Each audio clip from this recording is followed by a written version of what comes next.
what's right. Fight for your life.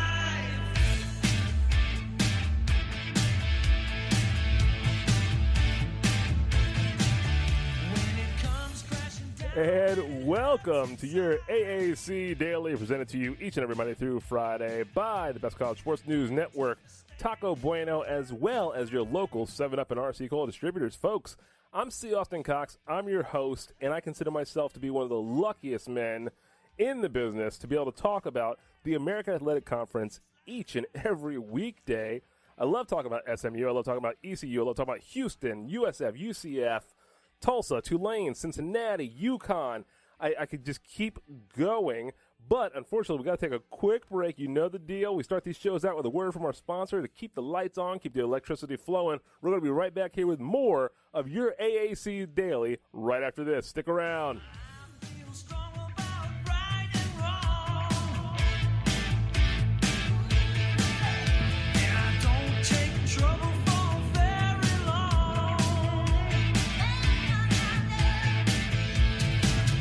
You know 7-Up goes great with punch, but try mixing it with fresh-cut fruit and sangria. It's the perfect drink for when you go raiding in the desert. Like that time you told your wife you were at the regional sales conference. Wait, what?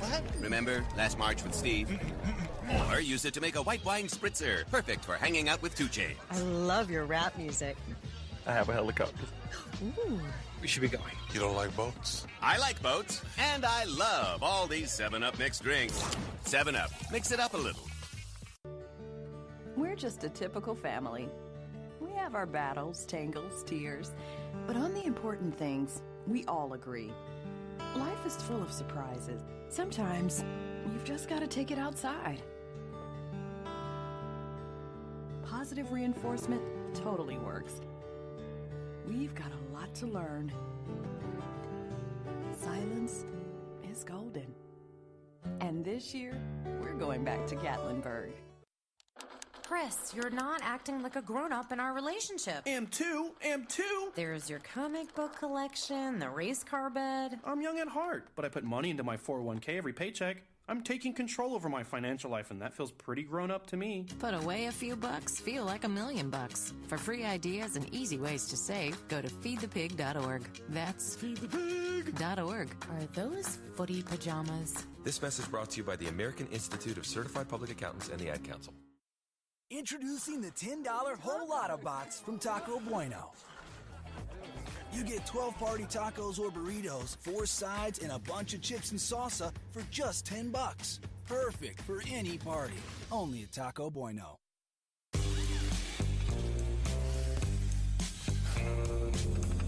Just a midday sun. Work hard. No matter what you do. Stay cool. RC Cola. It's the thing that keeps us free. I am a real American. Fight for the And welcome back to the Real American Podcast. Now, this is the AAC Daily. I'm your host, C. Austin Cox, every Monday through Friday, presented to you by the Best College Sports News Network. We just heard from Taco Bueno and your local 7-Up and RC Cola distributors. You know, it's surprising. We're still in our first week here, and as you probably know by now, our shows they're running us on an abbreviated schedule, 30 minutes per show, and that's allowing, I guess, BCSNN to do pitches and forecasts, and it's all on the logistical side. It's over my head, stuff I don't really want to worry about or have to deal with. I'm lucky in that regard. But one of the things that surprises me is already gotten word that I'm overlooking certain teams in the American Athletic Conference, and I'm not giving enough attention to Tulsa and Tulane. So my apologies to both the Hurricane and the Green Wave. So let's start things off today. We already got the sponsorships out of the way, which, you know, it's not something I want to rush through. I want to thank everybody who contributes to the AAC Daily. I think maybe the best part of the show is hearing from our sponsors. If little wink to the crowd there. But let's take a quick listen to our friend Bruce Howard from Tulsa Athletics. He's going to catch us up on everything that's happening with the Tulsa Hurricane, thanks to a quick interview from Philip Montgomery that followed practice last night. as the Hurricane starts to really, shift into high gear and get things going. Let's take a listen to Coach Philip Montgomery and Bruce Howard from Tulsa real quick. Major scrimmage in the books for the University of Tulsa football team, and head coach Philip Montgomery joins us. And what were your impressions on this full day of contact? Yeah, I thought we had a really good energy today. I thought we flew around. Defense got some 3-and-outs, got some stops, got a couple turnovers in there. Offensively, I thought did some good things, extended some drives, had a couple long drives in there. Thought we ran the ball effectively. Got to continue to keep working the passing game. I thought we saw some bright spots today, but still got some room to grow there. What do you see from your team when you're tackling all the way to the ground? I mean, you're having a full-fledged scrimmage. Well, the crazy part is we're supposed to be thud, but it just kind of happens that way. It's good to see those guys. They need some quality reps doing that. I mean, safety is so vitally important in today's game, especially, and right now with our guys and our players, we want to take care of them. So today we let a little bit more go from the tackling aspect because we want to see guys have to make those physical plays. But our guys are doing a great job right now. The quarterback battle, do you see any separation at this point? Yeah, they both did some good things today and got some things we're going to correct until we get in there and watch the film and really break it down and get a chance to really view it. We'll know more after that. Another thing, obviously, you're looking to know is who's that next guy up. Who is that next guy depth-wise, that sort of thing. And you start to find out some things at this point, don't you? Yeah, we really did. I mean, we had a couple of guys out today just cause to get some younger guys a lot more reps and so I'm anxious to go in and watch the tape and kind of see how they played. Felt like they did some really good things in there. But you are developing your backups right now. You never know when those guys are going to have to step up and play. And today's a day where you kind of turn up the heat a little bit and give them a chance to make plays in big situations. So I'm excited about our backups. We just got a lot of growing to do. And, of course, you do have to have a day off, refresh, and that's what you have on Thursday. I know you're anxious to see how the guys bounce back Friday, right? Yeah, we really are. I mean, the camp's been long. I mean, we've practiced 9 out of the last 10 days. We've got another break tomorrow. Those guys really need the day to recover, and so we'll see how they bounce back come Friday's workout. But they're going to handle it right. I mean, they'll be in the training room doing what they got to do and getting a little rest and being ready to go. And Tulsa is one of those teams that's going to have to, quote-unquote, be ready to go when the season kicks off. And for the Hurricanes, and I do apologize, I always say Hurricanes. I have a tendency to pluralize Tulsa, which I guess they are the, unlike Miami, they're singular for whatever reason. I don't know. It's not my bag. But, no, Tulsa has a tough start to the season. They open things up on the road. It's not a long trip. But the difficulty factor is that they're going into Stillwater, Oklahoma, and playing in Boone Pickens Stadium, which, if you've ever been inside of Boone Pickens, it gets loud. It is a tough stadium to play in. It's a tough stadium to hear anything. If you are an opposing team, if you are a fan, and trust me, you can hear it in the press box. It's loud at Boone Pickens. But that's week 1.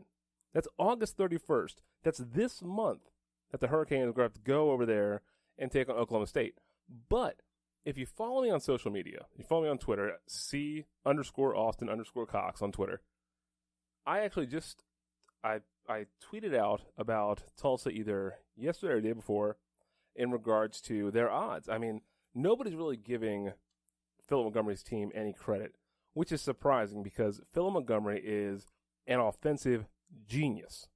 The guy is responsible for all of the success that Baylor had in the Big 12. And before you go, oh my God, Baylor, I'm done with Phil Montgomery.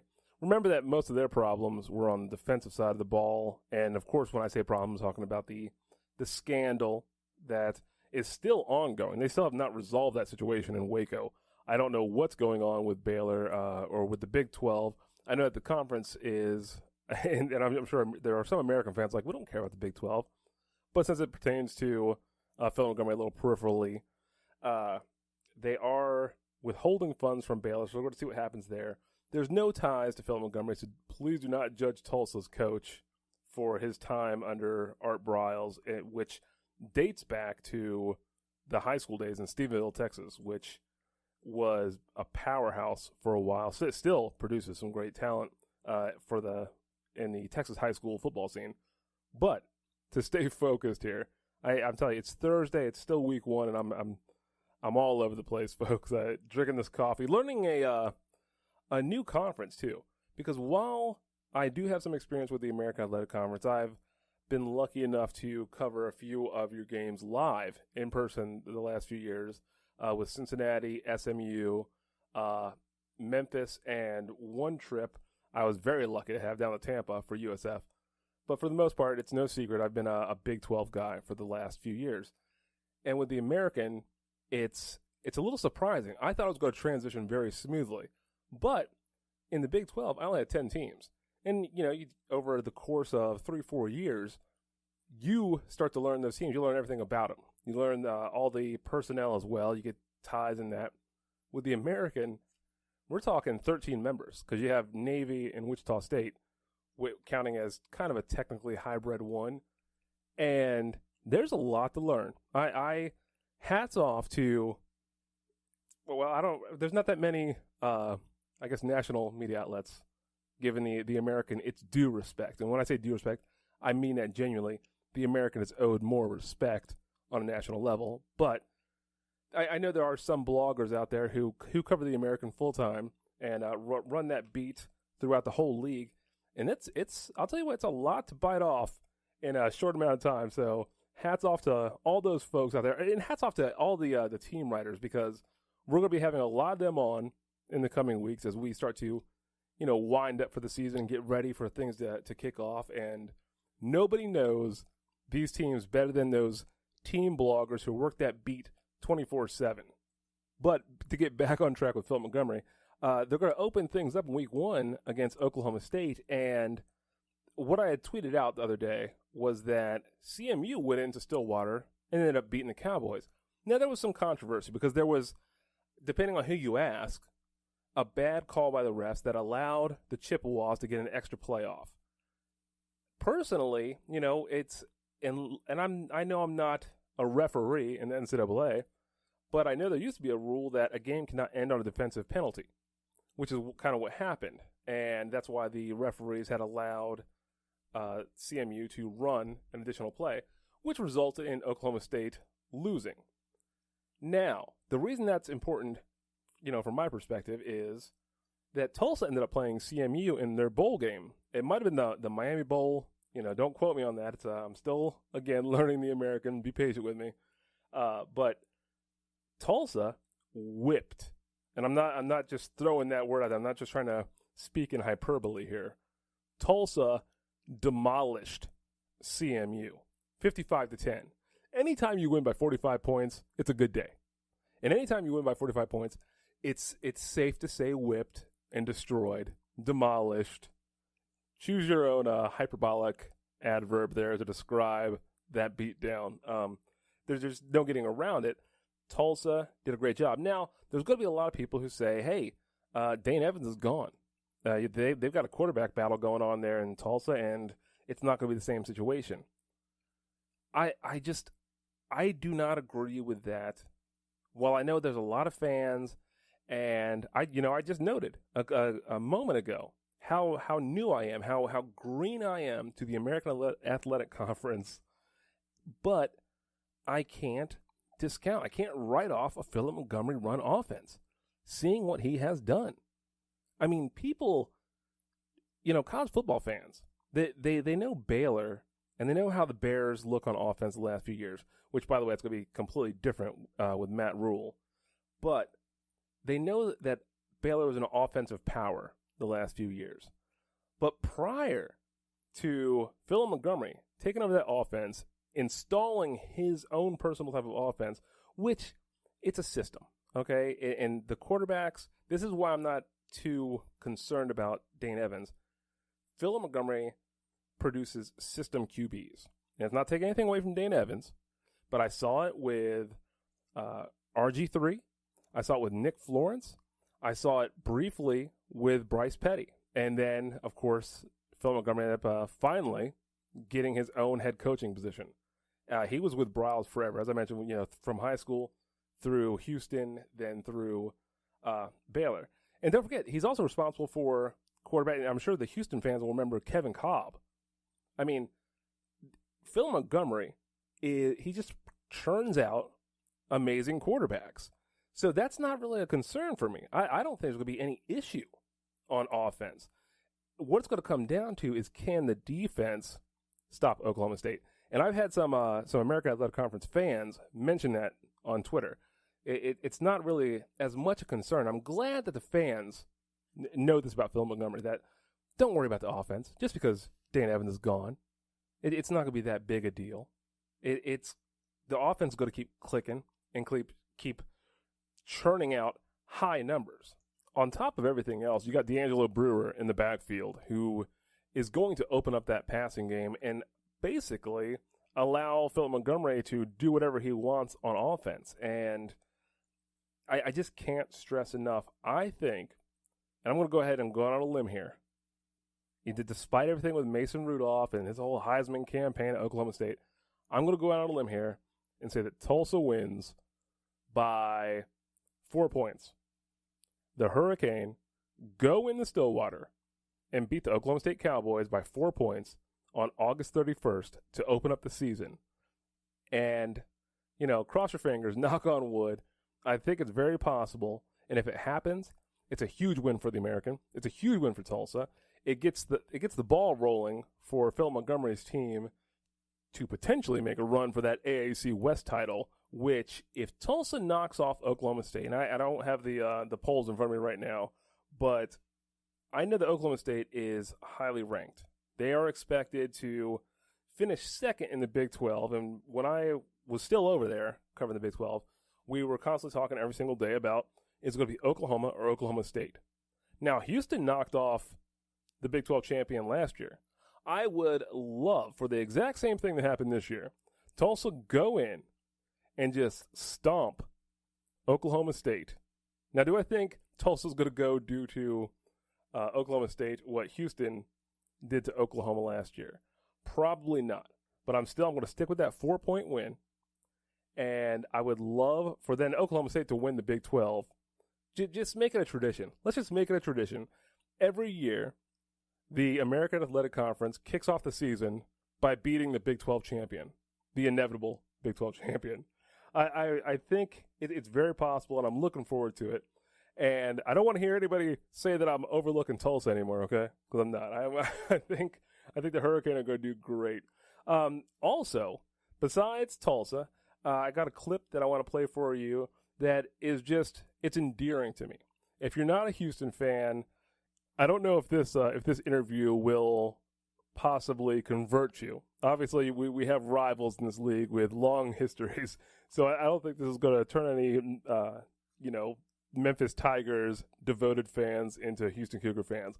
But D'Juan Hines, a linebacker for Houston, we caught up with him after workouts yesterday for the Houston Cougars, and you just got to like this kid. He talks about camp, but then just the way he ends with what he mentions about why he started playing football and how he now has a group of brothers on the team.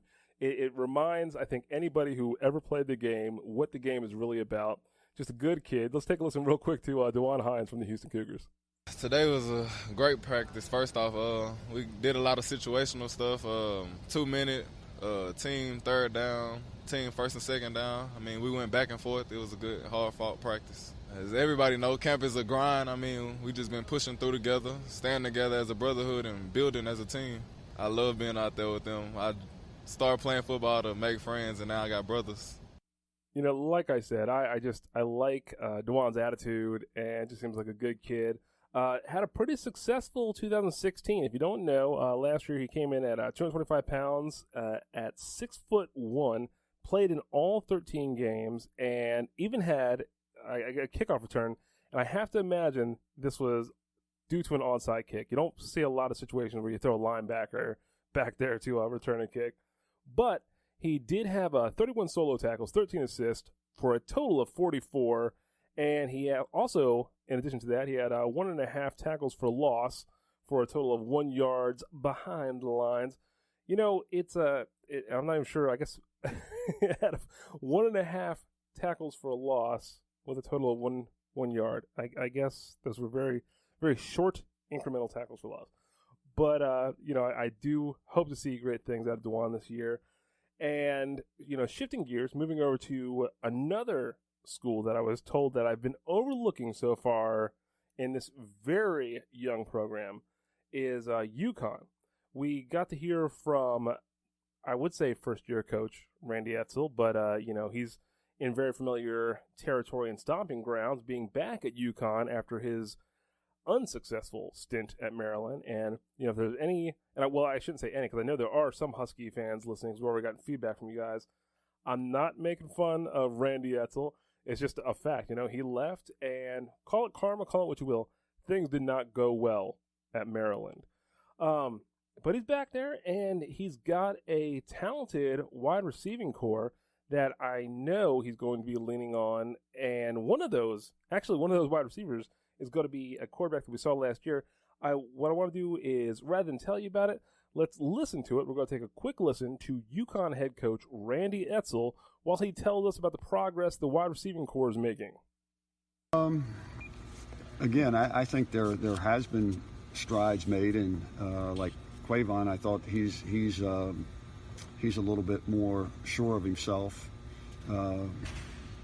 Keon has his moments, but consistency is the key for him to do it all the time and believe in himself, that he can do it, and to understand that, coaching is trying to get the most out of somebody and pushing them, and I think that's the thing that he's starting to figure it out. And once he figures it out, I think he has the ability to be good. But he's just got to take it up a notch. But Garrison didn't have a good day today. He was doing some good things, but he dropped too many today. But I think Tyler Davis is a little bit more at home. Like I said, I'm anxious to see Donovan, there. Because again, I think there's things that he can add, and then also I think he can add something to us on special teams as well. And of course, thanks to Coach Randy Edsall and the UConn athletic department for assisting us with that little soundbite there. I think it goes without saying, and I'm really not going out on a limb here. I genuinely believe that UConn's offense will invariably, no matter what, be better this year than they were last year. That's not to rag on the now departed Bob Diaco, who, if I'm not mistaken, has landed on his feet quite well as a defensive coordinator at Nebraska. But I just, it was hard to watch UConn football under Diaco, and I obviously didn't watch a lot. So that tells you something. In the very brief instances that I caught UConn on TV, because I didn't cover any UConn over the last 3-4 years. But I did catch them on TV. Well, sometimes in the hotel room, you got nothing else to do, but you watch some more sports. And I'm seriously at a loss to try to describe the UConn offense the past few years. But I'm glad that Bob Diaco is probably in his better suited situation as defensive coordinator. And Randy Edsall, while, might not have left on good terms, he's getting his opportunity to make amends. And thankfully, he didn't, return with a sullied reputation like a Bobby Petrino did at Louisville, for example. But I don't know. It's hard to talk about UConn's offense after what I've seen the past few years. But they will be improved, without a doubt. Be improved this year. Moving on real quick, we got one last thing I want to touch on before we get out of here, and I can't say it enough. These 30-minute shows, they kill me.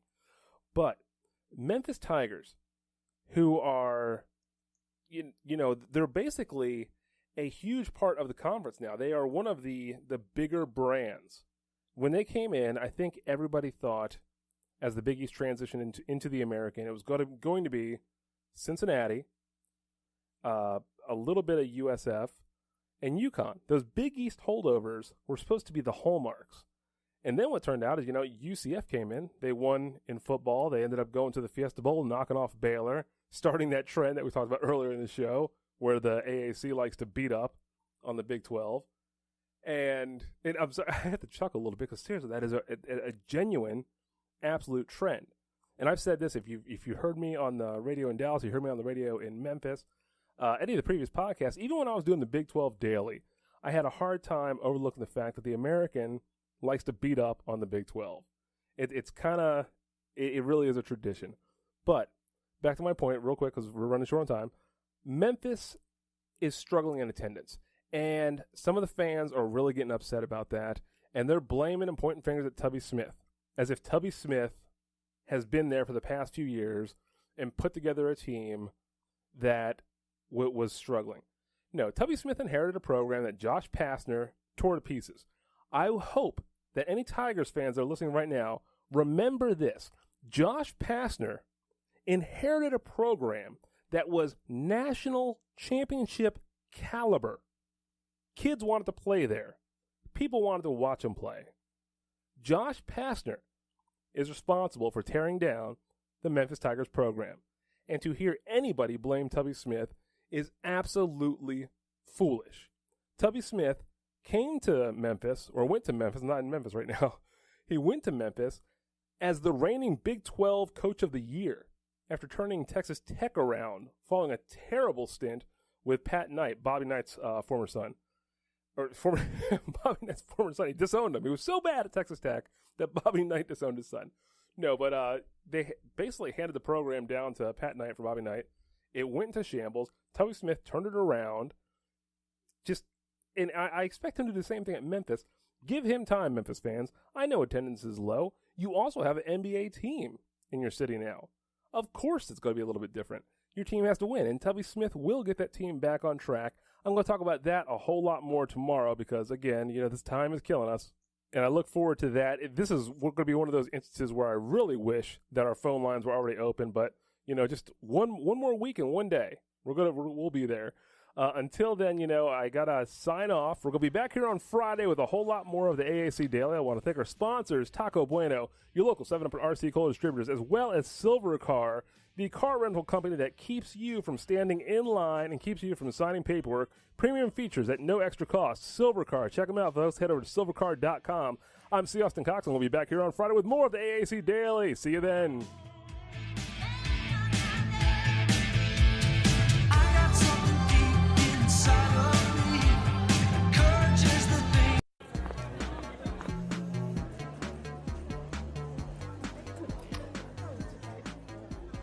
Renting a car, huh? Me too. Buying a car is such a hassle. That's why I rent. I like to get on a big line, check in at the counter, walk through a few parking lots, find my spot number, fill out some paperwork, and just take off. I'm not even traveling. I live here, so if you need directions or anything, let me know. Hey, line's over here, my friend. Not for me, pal. I'm with Silver Car. I think you're making a mistake. Got a nice long line here. Good opportunity to meet new people. With Silver Car, no surprises. Always get the car you rented. Let me get that for you. It's the best line I've seen in a long time. Good job, everybody. Silver Car. Car rental the way it should be. Book from your smartphone and skip lines. No hidden fees. Satellite radio, Wi-Fi, and GPS included in every rental. Sign here, sign here, sign here, and initial there. Introducing the $10 Whole Lotta Box from Taco Bueno. You get 12 party tacos or burritos, 4 sides, and a bunch of chips and salsa for just $10. Perfect for any party. Only at Taco Bueno. We're just a typical family. We have our battles, tangles, tears, but on the important things, we all agree. Life is full of surprises. Sometimes you've just got to take it outside. Positive reinforcement totally works. We've got a lot to learn. Silence is golden. And this year, we're going back to Gatlinburg. 7-Up goes great with punch, but try mixing it with fresh cut fruit and sangria. It's the perfect drink for when you go raiding in the desert. Like that time you told your wife you were at the regional sales conference. Wait, what? Remember, last March with Steve? Or use it to make a white wine spritzer, perfect for hanging out with 2 Chainz. I love your rap music. I have a helicopter. Ooh. We should be going. You don't like boats? I like boats, and I love all these 7-Up mixed drinks. 7-Up, mix it up a little.